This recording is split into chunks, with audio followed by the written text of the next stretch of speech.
అను మరియు నాని ఇద్దరు ఒకే పల్లెటూరులో పుట్టిన వాళ్ళు.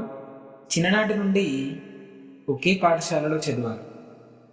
ఇద్దరు పాఠశాలకి కలిసే వెళ్ళేవారు. ఆ స్నేహం, ఆ చిరునవ్వులు వాళ్ళ రోజువారీ జీవనంలో ఒక భాగమయ్యాయి. కానీ కాలం గడుస్తూనే ఆ స్నేహంలో ఏదో కొత్త భావం మొలకెత్తింది. ఒక సాయంత్రం పాఠశాల నుండి వస్తూ నాని తన చేతితో చేసిన పూలమాలను అనుకి అందించాడు.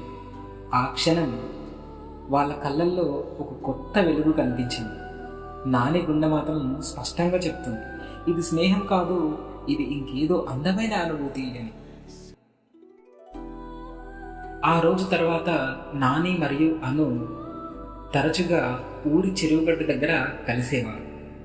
అనుకి కవితలు రాయడం, కవితలు చదవడం అన్నా చాలా ఇష్టం. నానికి మాత్రం భవిష్యత్తు గురించిన కళల గురించి చెప్పేవాడు. వాళ్ళ మాటలు చిన్నవే కావచ్చు, కానీ ఆ క్షణాలే వాళ్ళకి పెద్ద లోకంలా అనిపించేవి. అయితే ప్రతి కథలో లాగానే ఈ కథలో కూడా ఆటంకాలు వచ్చాయి. గ్రామంలోని కొందరు వాళ్ళని చూసి రకరకాలుగా అనుకునేవారు, రకరకాలుగా మాట్లాడుకోవడం మొదలుపెట్టారు. అనుకి భయం వేసింది. ఆమె కన్నుల్లో ఆందోళన స్పష్టంగా కనిపించింది. కానీ నాని మాత్రం ధైర్యంగా ఆమె చేతిని పట్టుకొని, భయపడకు, నేనున్నాను అని అన్నాడు.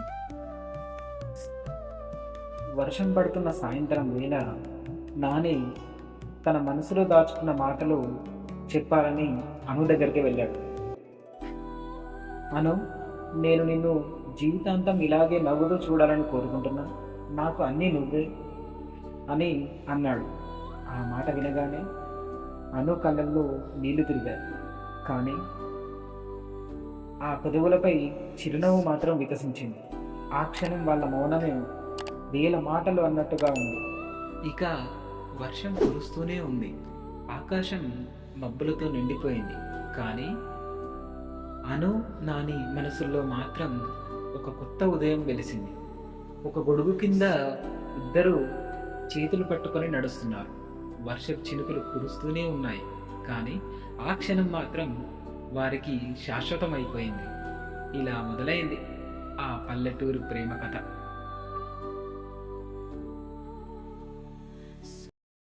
Thank you for watching. మళ్ళీ కలుద్దాం ఒక కొత్త కథతో.